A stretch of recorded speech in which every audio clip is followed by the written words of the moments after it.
Trista Bonds saw it coming. As a manufacturing and engineering teacher on Chicago's South Side, Trista recognized early on that traditional manufacturing jobs were going away and new roles would require more training and education.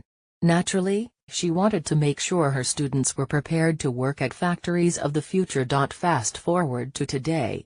Now, she manages a new robotics training center she designed with the Brazier Foundation, helping hundreds of people in a Chicago neighborhood where many don't have access to living wage employment or good career paths. Trista inspires me. She reminds me that there is hope for solving our biggest challenges and helping more Americans get on a path to a better life. Like in so many cities, not every resident shares equally in Chicago's economic growth. Some neighborhoods have struggled more than others with gun violence, poverty and racial inequity. The data and real challenges that Chicago families face are sobering.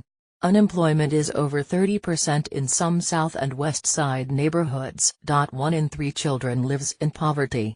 And there is a serious racial wealth divide. The median income of Black residents is less than half of what it is for white residents. These challenges are symptoms of a greater disease affecting Chicago and other communities, a lack of economic opportunity. Unfortunately, we have no one but ourselves, leaders in government and business, to blame for allowing this disease to spread for so long. Ineffective public policy, years of hyper-partisanship and short-term business thinking focused only on parochial interests are just a few of reasons these issues have not been tackled more aggressively. While each of us alone cannot solve all of the problems facing Chicago and other cities, we cannot give up. The private sector has to step up and work with government and community leaders to offer solutions. We must use the best of our businesses, financial and human capital, data and partnerships, to help more people share in the country's economic prosperity. We believe in Chicago's future. That is why we are investing $40 million over the next 3 years to create greater economic opportunity in Chicago's most underserved neighborhoods on the South and West Sides. Our investments will rely on data and be focused on 4 key drivers of inclusive growth and opportunity: jobs and skills development, accelerating small business growth especially for minority owners, neighborhood revitalization and financial health. I do not pretend that our investments alone will solve all problems. Instead, we will draw upon the most important lesson we have learned from our investments in Detroit and other cities: collaboration. As we've seen in Washington, a lack of cooperation and increased partisanship hampers the ability to develop rational, intelligent solutions that can help more Americans prosper.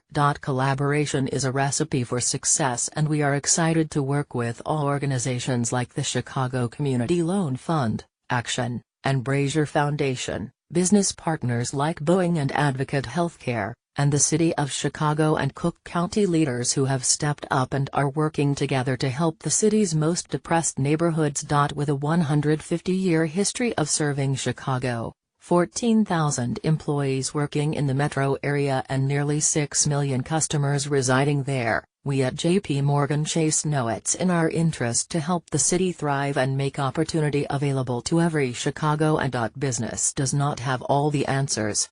But we must lead by example and step in where we have resources and expertise to offer. Solutions are almost always there if we collaborate and apply rational thinking. Trista Bonds has shown this approach is possible.